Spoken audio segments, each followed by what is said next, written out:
Hello बच्चों। यहां लिखा गया है ball A is falling vertically downward with velocity v1 if it strikes elastically with a wedge moving horizontally with velocity v2 as shown in the figure.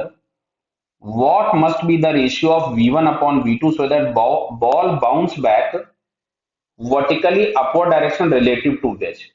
और जब इन्होंने relative two ways लिख दिया तो मैं सारे कैलकुलेशन रिलेटिव टू वेज ही करूंगा, initial और फाइनल सारे।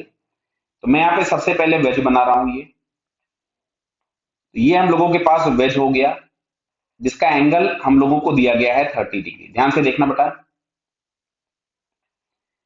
अब अगर मैं रिलेटिव टू वेज देखूंगा तो बॉल के पास एक वेलोसिटी तो v2 नीचे की तरफ में थी ही।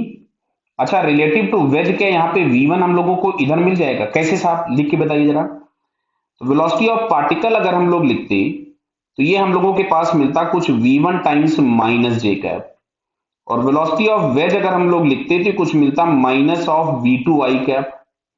तो अब अगर हमको यहाँ पे लिखना होता कि velocity of the particle with respect to wedge, तो मैं यहां से लिखता velocity of the particle minus velocity of the wedge. तो ये हम लोगों के पास मिलता minus of v1 j cap plus आपके पास हो जाता v2 आई कैप। क्लियर है? गड़बड़ तो नहीं लिखा? हाँ देखो, उल्टा लिख दिया मैंने यहाँ पे इसमें। यहां तक सही है बराबर। ये यहाँ पे v1 और ये यहाँ पे v2 है। ये v2 और ये v1। क्लियर है बताइए? तो अब हम लोगों को क्या होगा कि ये जो पार्टिकल होगा वो कहीं इस डायरेक्शन में जाता हुआ दिखेगा, और तुमसे बोला है कोलिजन के बाद ये वर्टिकली अपवर्ड चला जाए। तो कोलिजन के बाद अगर ये वर्टिकली अपवर्ड चला जाए तो इसका सबसे पहले हम लोगों को यहाँ पे नॉर्मल बनाना होगा सरफेस पे। तो सरफेस पे नॉर्मल हम लोगों ने ये ड्रॉ कर दिया, this is normal to the surface. और कोलिजन के बाद बोला गया है इसकी वेलोसिटी वर्टिकली अपवर्ड हो गई, मतलब ये कुछ इधर चला गया। क्या ये बात समझ में आ रही है आप लोगों को? अब सुनना, इधर बोला गया था कोलिजन इज इलास्टिक। तो कोलिजन अगर इलास्टिक होगा तो ये वाला एंगल अगर हम लोग कोई भी थीटा लिखेंगे तो ये वाला एंगल भी थीटा होगा, बिकॉज हिटिंग और रिबाउंसिंग एंगल सेम होते हैं।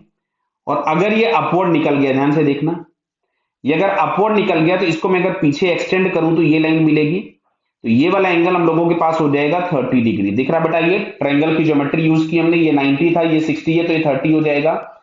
यानी हम लोगों के पास थीटा इज इक्वल टू 30 आ गया। Theta is equal to 30। अब सुनो इधर, फिर से सुनना। इधर v1 डाउनवर्ड है और ये जो रिबाउंसिंग है ये अपवर्ड है।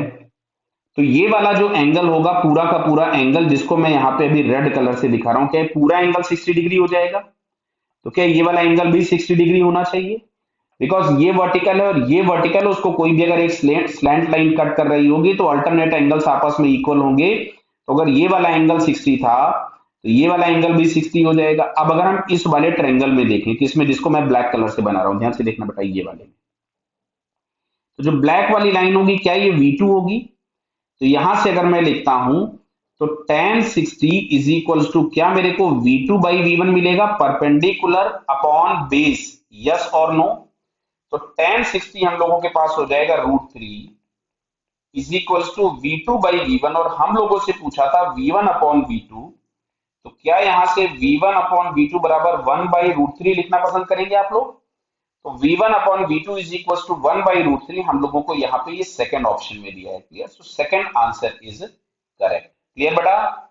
Okay, all the best.